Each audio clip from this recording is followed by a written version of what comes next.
تا حالا به این فکر کردی که بعضی تصمیم‌ها واقعاً انتخاب خودت نبودن؟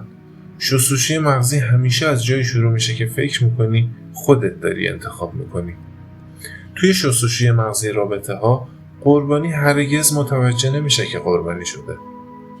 یعنی کسی کاری کنه که توان شک کردن هم نداشته باشی و به ذهنت هم نرسه مقاومت کنی. اگر تا آخر این ویدیو رو با دقت نگاه کنی و گوش بدی، میفهمی چطور بدون اینکه متوجه شی ذهنت شکل داده شده.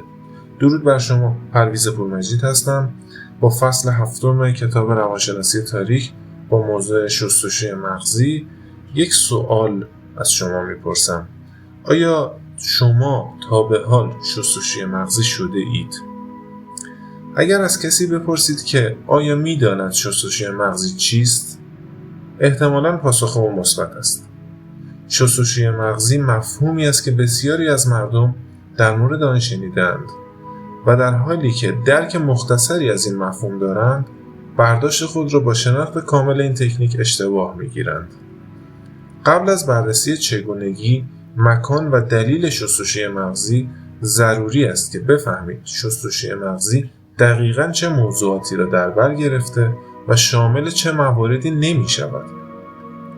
از بین تمام تکنیک‌های روانشناسی تاریک، شستشوی مغزی جدی‌ترین و گسترده‌ترین تأثیر را دارد. اگر سایر روش‌های روانشناسی تاریک را مانند گلوله‌های تیراندازی در نظر بگیریم که هدفش یک فرد خاص است، شستشوی مغزی یک بمب هسته‌ای است که قادر به ویرانی کل یک شهر است. اصطلاح شستشوی مغزی به روند آهسته جایگزینی ایده‌های فرد در مورد هویت و اعتقاد با ایده‌های جدیدی گفته می‌شود که متناسب با اهداف کسی باشد که شستشوی مغزی را انجام می‌دهد. شستشوی مغزی می‌تواند در دو زمینه گسترده و محدود اتفاق بیفتد. به عنوان مثال، یک فرد مسلط به تکنیک‌های شستشوی مغزی قادر است به طور خاص یک نفر را کنترل کرده یا از همان فنون و اصول برای کنترل ذهنی گروه گسترده تری به طور همزمان استفاده کند. شستشوی مغزی روشی است که می‌تواند تندروها را به بمبگذاران انتحاری و زندانیان جنگ را به گروهی کمونیست تبدیل کند. در طول سالها آزمایش، این مسئله امتحان و اثبات شده است که این تکنیک تقریباً در هر سناریویی موفق عمل کرده. شستشوی مغزی فرایندی است که در آن تغییراتی آرام، تدریجی و ظاهراً داوطلبانه در دریافت فرد از حقیقت که به مرور زمان و به صورت آزادانه به وجود آمده و دریافتی که توسط شستشوی مغزی به او تحمیل شده صورت می‌گیرد. طنز تلخ این تکنیک این است که فردی که مورد شستشوی مغزی قرار گرفته مطمئن است که اوضاع را تحت کنترل دارد. بسترهای زمینه‌ساز شستشوی مغزی شامل چه مواردی می‌شود؟ قبل از اینکه فرآیند شستشوی مغزی به طور کامل بررسی شود، بیایید نگاهی به انگیزه‌ها و موقعیت‌هایی بیاندازیم که مردم در آن غالباً تحت شستشوی مغزی قرار داده می‌شوند. بسیاری از مردم با این ایده موافق هستند که فرقه‌ها مردم را شستشوی مغزی می‌دهند. اما تعداد کمی از آنها می‌توانند دقیقاً توضیح دهند که فرقه چیست و چگونه متحدان خود را شستشوی مغزی می‌دهند. بیایید این روند را روشن‌سازی کنیم. فرقه یک گروه حاشیه‌ای است که غالباً پیرامون یک فرد کاریزماتیک ساخته می‌شود که قادر به تاثیرگذاری زیاد بر پیروان خود است. این فرقه معمولاً درک کاملی از واقعیت را به کسانی که از آن پیروی می‌کنند ارائه می‌دهد. چرا فرقه یکی از بسترهایی است که شستشوی مغزی در آن شکوفا می‌شود؟ جذابیت اصلی فرقه ها از این جهت است که واقعیت را به عنوان چیزی بسیار ساده و در دسترس افراد عادی ارائه می دهند، به شرطی که فرد مایل به استفاده از آموزه های فرقه باشد. ما در دنیای مدرن و پیچیده‌ای زندگی می کنیم که زیستن در آن می تواند بسیار گیج کننده و طاقت فرسا به نظر برسد. فرقه ها این سردرگمی را از بین برده و به مردم میگویند نگران نباشید، ما پاسخ همه سوالهای شما را داریم. روشی که در آن این پاسخ ارائه شده نیاز فطری انسان به تعلق و پذیرش را برآورده می‌کند. در نتیجه شستشوی مغزی در این شرایط می‌تواند به عنوان ایده‌ای از یک هنجار جدید بسیار مورد توجه قرار گیرد. اما هنجار جدید به چه معناست؟ روشی است که فرقه‌ها به وسیله آن می‌توانند با رواج پذیرش و مثبت جلوه دادن آموزه‌های خود بر کسانی که تحت شستشوی مغزی قرار می‌دهند تاثیرگذار باشند. به عنوان مثال، ایده پرستش مردی که ادعا می‌کند خالق است در زندگی روزمره بسیار دور از ذهن به نظر می‌رسد، اما در محیط بسته یک فرقه این رفتار به یک هنجار تبدیل شده و بسیار عادی به نظر می‌رسد، تا جایی که اگر کسی از آن پیروی نکند برای افراد درون فرقه عجیب به نظر می‌رسد. این فرایند پافشاری بر حفظ هنجارها یکی از قدرتمندترین روش‌هایی است که در آن شستشوی مغزی ایدئولوژیک فرقه‌ها امکان پذیر است. فرقه‌ها را به عنوان فروشندگان مواد مخدر در نظر بگیرید. شاید کسی که وارد این فرقه‌ها می‌شود در زمانی که با این فرقه‌ها روبرو شده به دنبال چیزی در زندگی خود بوده باشد و به اشتباه درست به همان ترتیبی که تازه واردان به دنیای مواد مخدر می‌پیوندند به اراده خود وارد این ماجرا شود.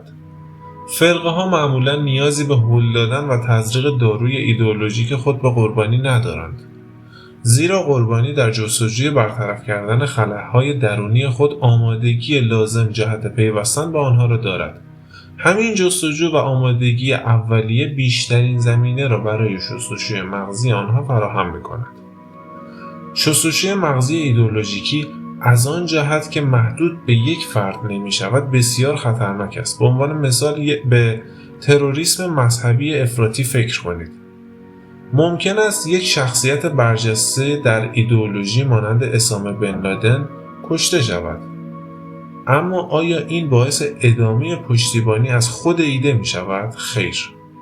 چهره‌های مرده در نظام‌های ایدئولوژیک افراطی به عنوان افرادی که جان خود را به ایدئولوژی می بخشند ستایش می شوند و همین امر امکان جذب تازه واردان بالقوه را افزایش می دهد. تقریباً هر ایدئولوژی ممکن است یک مبلغ تندرو و یک گروه پیرو جهت شستشوی مغزی داشته باشد. حتی چیزی به ظاهر بی آزار مانند یک گروه پاپ نیز میتواند این تاثیر را داشته باشد. طرفدارانی که از دیدگاه روانشناسی به لحاظ سنی بسیار تاثیرپذیر هستند، احساس هویت، خوشبختی و تعلق خود را به یک گروه پاپ پیوند میزنند. آنها با کمال میل و با حالتی افراطی از این گروه‌ها پیروی می‌کنند. برخی از گروه‌های موسیقی پاپ طرفدارانی دارند که در صورت ترک عضوی از گروه رگ خود را با تیغ می‌زنند. اگر با دقت این پدیده قدرت شستشوی مغزی را حتی در متن‌های به ظاهر ساده و برنامه‌ریزی نشده در نظر بگیرید، متوجه می‌شوید که چقدر این فرایند می‌تواند در زمینه‌های خاص مانند فرقه‌ها و گروه‌های تروریستی ویرانگر عمل کند. اکنون که شما درک روشنی از شستشوی مغزی در زمینه‌های اجتماعی گسترده‌تری مانند فرقه‌ها و ایدئولوژی‌ها به دست آوردید، مهم است این نکته را یادآور شویم که این پدیده در ابعاد کوچکتر و به صورت فردی هم اتفاق می‌افتد. شباهت‌ها و تفاوت‌های بین شستشوی مغزی گروهی و فردی وجود دارد و درک این تفاوت‌های ظریف می‌تواند به تشخیص زمان وقوع هر دو کمک کند. شستشوی مغزی فردی مانند شستشوی مغزی گروهی است، زیرا شامل جایگزینی آهسته و مداوم باورهای موجود با باورهای جدیدی است که در خدمت اهداف شستشوی مغزی هستند. اما به جای تکیه بر پویایی گروهی برای تقویت هنجار جدید، تکنیک شستشوی مغزی فردی متکی به یک ارتباط عمیق و شخصی بین عامل شستشوی مغزی و قربانی است. این تکنیک حتی میتواند از شستشوی مغزی گروهی قدرتمندتر باشد، زیرا محتوا میتواند با توجه به وضعیت روانی قربانی دستکاری و تغییر داده شود. فرایند شستشوی مغزی. اکنون که به شناخت بهتری از واقعیت شستشوی مغزی و بسترهای زمینه‌ساز آن رسیدیم، بیایید نگاهی به خود فرایند شستشوی مغزی و تمایزاتی که بین روش‌های فردی و گروهی آن وجود دارد بیاندازیم. وضعیت روانی و شرایط اجتماعی قربانی نقطه آغاز هر پرده از داستان شستشوی مغزی است. این مسئله بنیادی است که بقیه مراحل کاملاً به آن متکی هستند. شستشوی مغزی چیزی نیست که بتوان آن را برای هر کسی انجام داد. این امر مستلزم شناسایی شخصی است که در زندگی به دنبال چیزی است و یا سعی دارد خلایی را پر کند. بنابراین چه نوع افرادی قربانی ایدئال شستشوی مغزی هستند؟ افرادی که واقعیت زندگیشان را با یک واقعه تأسف برانگیز متزلزل شده. اهداف اصلی شستشوی مغزی هستند. به عنوان مثال بسیاری از مردان غربی که برای تروریست شدن به سوریه سفر کرده و برای بمبگذاری‌های انتحاری داوطلب شده‌اند، این تصمیمات را پس از مرگ یک دوست صمیمی یا یکی از اعضای خانواده‌شان گرفتند. وقتی دنیای آنها به معنای حقیقی معنی و قطعیت خود را از دست می‌دهد، عاملان شستشوی مغزی می‌توانند وارد عمل شوند و ایدئولوژی جنایتبار خود را به آنها ارائه دهند. پس از شناسایی قربانی شستشوی مغزی، چه به صورت حضوری و چه از طریق اینترنت، روند واقعی شستشوی مغزی آنها آغاز می‌شود. برخلاف تصور رایج از یک عامل شستشوی مغزی به عنوان یک روانپریش که بی‌وقفه و با عصبانیت مواردی را به قربانی خود تلقین می‌کند، عاملان شستشوی مغزی در دنیای واقعی افرادی کاملا متفاوت هستند. آنها خود را به عنوان افرادی آرام، صمیمی و منطقی نشان می‌دهند که زندگی کاملا متفاوتی با قربانی خود دارند. تصور کنید بی خانمان هستید و با یک فرد مشهور دوست می‌شوید. روند ملاقات قربانی با عاملان شستشوی مغزی برای اولین بار به همین صورت است. عامل شستشوی مغزی غالباً در ابتدا روی ایجاد سطح اعتماد و روابط بین خود و قربانی کار خواهد کرد. این معمولاً شامل ایجاد شباهت‌های عمیق و ظاهری است. به عنوان مثال شباهت‌های سطحی ممکن است شامل ترجیحات شخصی فرد مانند لذت بردن از یک ورزش یا حتی غذا باشد. روابط سطح عمیق‌تر ممکن است شامل تجربه مشترک عمیق در گذشته عامل و قربانی باشد. عاملان شستشوی مغزی در صورت نیاز این احساس را جلب می‌کنند. اگر قربانی احساس عذاب برای از دست دادن یکی از نزدیکان خود در گذشته را با شخص مورد نظر در میان بگذارد، حدس می‌زنید چه اتفاقی می‌افتد. عامل شستشوی مغزی ناگهان داستانی مشابه برای گفتن ارائه می‌دهد. گرمای احساسی و ارتباط کاذب توضیح داده شده در بالا تنها جنبه شستشوی مغزی نیست که در مراحل ابتدایی آن اتفاق می‌افتد. عامل شستشوی مغزی غالباً به قربانی خود هدایایی بخشیده و لطف خود را به روش‌های مختلفی نشان می‌دهد. ممکن است قربانی را برای صرف غذا دعوت کند و یا برای او اسباب و وسایل کاربردی مفید دیگر ارسال کند. این امر باعث ایجاد احساس تشکر و دین نسبت به عامل شستشوی مغزی شده و هر مقاومتی را که قربانی در ابتدا ممکن است از خود نشان دهد از بین میبرد. یکی از قدرتمندترین نمونه‌های محبت اولیه ذکر شده را میتوان از اردوگاه‌های زندانیان جنگ گرفت. وقتی نظامیان آمریکایی در گذشته دستگیر می‌شدند، اسیر کنندگان اغلب سیگارهای آمریکایی به آنها تعارف کرده و با احترام با آنها صحبت می‌کردند. این امر برخلاف انتظار قربانی صورت گرفته و ذهن او را برای ادامه روند شستشوی مغزی آماده می‌کرد. ارائه آرمانشهر مرحله بعدی در فرایند شستشوی مغزی پس از شناسایی اولیه قربانیان و مراحل ایجاد رابطه است. این مرحله شامل شستشوی مغزی است که به آرامی و به طور فزاینده‌ای راه حلی برای تمام مشکلاتی که قربانی با آن روبرو بوده ارائه می‌دهد. این کار همیشه در ابتدا به صورت اتفاقی و غیر عمدی جلوه داده می شود تا از ایجاد تأثیر منفی مبنی بر اینکه قربانی تحت فشار قرار گرفته جلوگیری شود. این راه حل اوتوپیایی همیشه در مورد هر فرقه، ایدئولوژی یا شخصیتی که عامل شستشوی مغزی سعی در همراه کردن قربانی خود با آن را دارد، تروریسم، کمونیسم و یا فقط یک ستایشگر اگر به درستی انجام شود بسیار نتیجه بخش خواهد بود.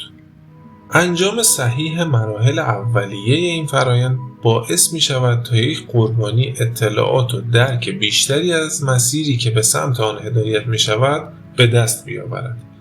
عامل شستشوی مغزی حتی ممکن است در ابتدا از دادن اطلاعات به قربانی خودداری کند و زمینه را طوری برنامه‌ریزی کند که قربانی احساس کند برای رسیدن به این اطلاعات باید تلاش کند. این امر منجر به ایجاد انگیزه قوی از طرف قربانی برای جستجو و پذیرش اطلاعات می شود که در نهایت به آنها ارائه خواهد شد. با کمک زمینه‌سازی های موفق مراحل قبلی، ایده های سمی که به قربانی داده می شود به اندازه یک آب سرد در یک روز گرم طبیعی و با تراوت به نظر می رسد. هنگامی که قربانی با تکه‌هایی از سیستم جدید اعتقادی تغذیه شده و به خوبی به آنها پاسخ داد، عامل شستشوی مغزی با دقت فراوان مقصود اصلی خود را در زمان مناسب آشکار خواهد کرد. این مفهومی است که گاهی اوقات به عنوان شیر قبل از گوشت یا مکاشفه تدریجی شناخته می شود. این امر اساساً شامل ارائه ایده‌های قابل پذیرش برای آماده سازی ذهنی قبل از آشکار شدن هر موضوع بحث برانگیز است.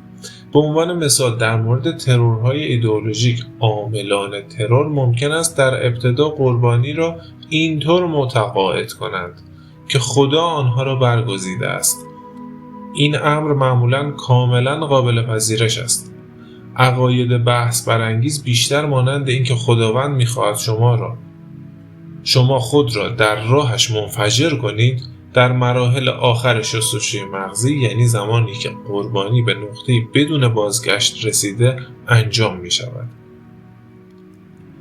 ممکن است به محض مطرح شدن ایده‌های بحث برانگیز شما منتظر اعتراض و درگیری قربانی با عامل شستشوی مغزی باشید. اما این مسئله به 3 دلیل اتفاق نمی‌افتد. اول اینکه قربانی بیچاره یک احساس پیوند عاطفی و حس تأیید نسبت به عامل شستشوی مغزی خود پیدا کرده است.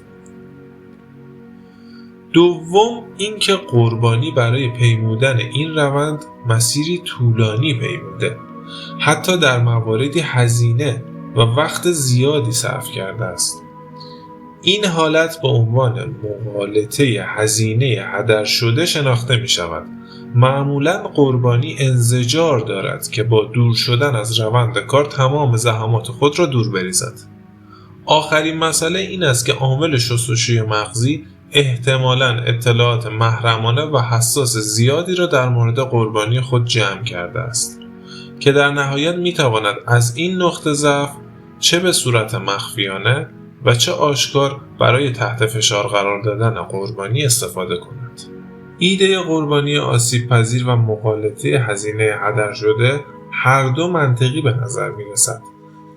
پذیرش ایده تهدید و کنترل نیز در ابتدا ممکن است دشوار به نظر برسد. چرا یک قربانی باید به چنین تهدیدهایی پاسخ مثبت بدهد؟ پاسخ این است که آنها به ندرت به روش تهدیدآمیز متوسل می شوند. به عنوان مثال اگر قربانی اطلاعات حساس زیادی را به یک عامل شستشوی مغزی ارائه داده باشد و سپس علائمی مبنی بر فاصله گرفتن از خود نشان دهد، ممکن است عامل شستشوی مغزی نگرانی خود را به این شکل بیان کند: اگر من دیگه نتونم در مورد مشکلاتت بهت کمک کنم، باید مطمئن بشم که شخص دیگه‌ای میتونه بهت کمک کنه. شاید خانواده یا رئیست بخوان بدونن که چه اتفاقی برات افتاده. بنابراین اونا ممکنه وقتی که من اینجا نیستم بیان دنبالت. به دلیل احساس عمیق و روابط گرمی که عامل شستشوی مغزی با قربانی خود برقرار کرده، این شکل از تهدید و کنترل اغلب به عنوان یک رفتار نرم و مهربانانه تلقی می شود. اغلب کافی است که قربانی حس عاطفی را دریافت کند. بعد از آن موافقت خود را نسبت به ادامه مسیری که با عامل شستشوی مغزی آغاز کرده اعلام می کند. عاملان شستشوی مغزی در ایجاد درد و تلاش در خلق حماسه مهارت دارند. بنابراین ماندن در حالت پیش‌فرض به گزینه آسان و مطلوب تبدیل می شود. محصول نهایی این روند از این قرار است که قربانی هر آنچه را که به او تلقین شده باور کرده و به عنوان حقیقت می‌پذیرد. قدرت این فرایند از آن جهت است که قربانی احساس می‌کند دیدگاه‌های ارائه شده انتخاب شخصی اوست و آنها را با اراده خود دنبال کرده است. این امر باعث می‌شود که یک فرد کاملاً طبیعی به یک برده روانشناسی تفکراتی تبدیل شود که در گذشته حتی تصور نمی‌کرد وجود داشته باشد. تأثیر شستشوی مغزی. تحلیل فوق از فرایند شستشوی مغزی به خوبی شدت و عمق این تکنیک را نشان می‌دهد. نادیده گرفتن پیامدهای ماندگار فرایندی به این قدرتمندی بسیار اجتناب ناپذیر است. از دست دادن هویت یکی از جدی‌ترین عوامل شستشوی مغزی است. خصوصیت بارز بسیاری از فرقه‌ها و ایدئولوژی‌ها این است که به افرادی که روند آغازین خود را تکمیل می‌کنند نام جدیدی داده می‌شود.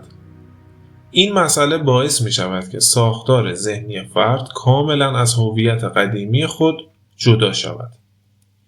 به این ترتیب افراد می‌توانند چیزهایی را باور کنند و کارهایی را انجام دهند که قبلا هرگز انجام نمیدادند، چرا که اکنون با هویت قبلی خود بسیار فاصله دارند.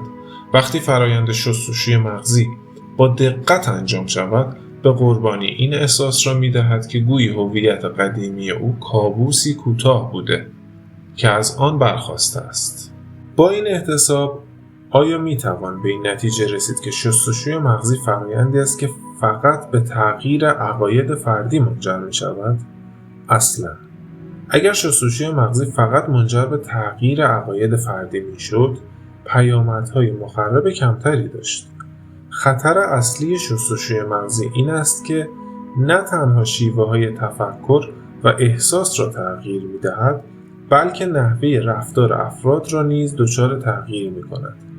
پس از انجام فرایند شستشوی مغزی، افرادی که در گذشته از اعضای قانونمند جامعه با مشاغل و علایق قابل قبول و مثبت محسوب می شدند، به زامبی هایی تبدیل می شوند که توانایی ارتکاب قتل، تجاوز و خودکشی دارند.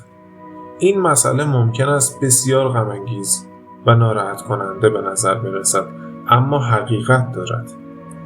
ادامه مطلب را برای اثبات بیشتر این ادعا مطالعه می‌کنیم. اگر در مورد توانایی شستشوی مغزی در سوق دادن افراد به سمت اعمال عجیب تردید دارید، مثال‌های زیر را در نظر بگیرید. اعضای برخی از فرقه‌های مذهبی با کمال میل ارتباطات خود را با خانواده قطع کرده، شغل خود را پشت سر گذاشته، تمام اموال و دارایی خود را تسلیم کرده و به صورت خودمختار خود را کاملا در اختیار سازمانی قرار می‌دهند که آنها را مورد شستشوی مغزی قرار داده. اما این همه ماجرا نیست. قربانی بدون اینکه متوجه عمق فاجعه شود، سبک زندگی جدید و ناهنجار خود را به عنوان نعمت و نشانه‌ای از خوشبختی در نظر می‌گیرد. مثالی دیگر از نتایج سمی شستشوی مغزی داستان تکراری جوانانی است که در اثر شستشوی مغزی افراط‌گرایان با ماشینی پر از مواد منفجره به سمت سرزمین و مردمان بیگناهی می‌روند که تاکنون آنها را ندیده و هرگز آسیبی از سمت آنها متوجهشان نشده است. چنین قربانیان جوانی غالباً افراد تحصیل کرده، موفق، با یک سابقه درخشان و زندگی خانوادگی عاری از هر نوع آشفتگی هستند. سرنوشت غم‌انگیز این قربانیان بیگناه گواهی بر قدرت وصف نشدنی شستشوی مغزی است. اصطلاح PTSD که مخفف Post Traumatic Stress Disorder یا اختلال استرس پس از سانحه یکی دیگر از علائم کسانی است که موفق به نجات یا فرار از وضعیت شستشوی مغزی شدید می شوند. قربانیان شستشوی مغزی غالباً علائم جسمی و روانی مشابه با کهنه سربازانی دارند که شاهد جنگیدن دوستانشان در کنار خود بودند. شدت این پیامدهای آسیبزا نشان می‌دهد که شستشوی مغزی می‌تواند به اندازه حضور در یک جنگ جهانی از نظر روحی به اشخاص آسیب برساند. شاید یکی از تکان دهنده ترین نمونه‌های تأثیر قرار گرفتن طولانی مدت در معرض شستشوی مغزی موارد بیشماری از افرادی باشد که پس از نجات یا فرار از یک وضعیت شستشوی مغزی بعداً با میل و اراده خود باز می‌گردند. حتی زمانی که آنها از محیط کنترل کننده و شستشوی مغزی خارج می‌شوند، تأثیر این فرایند چنان در لایه‌های عمیق ذهنی آنها فرو رفته که آنان را وادار به بازگشت دوباره به آن محیط می‌کند. این نمونه ای از سندرم استکهلم است که در مورد سندرم استکهلم حتما یک ویدیو کامل در آینده خواهم گذاشت تا هممون با همدیگه در موردش کاملا آشنا بشیم. افرادی که موفق به فرار میشوند در واقع عاملان شستشوی مغزی خود را در آینده تحسین کرده و مواضع ایدئولوژیکی را که در زمان اسارت به آنها تلقین شده توجیه کرده و از آن دفاع و حمایت می‌کنند. شستشوی مغزی همیشه با فریاد شروع نمی‌شود. اغلب با آرامش، محبت و اطمینان آغاز می‌شود. اگر این نشانه‌ها را شناختی، تو یک قدم جلوتر هستی. این یک هشدار از فکرنامه بود.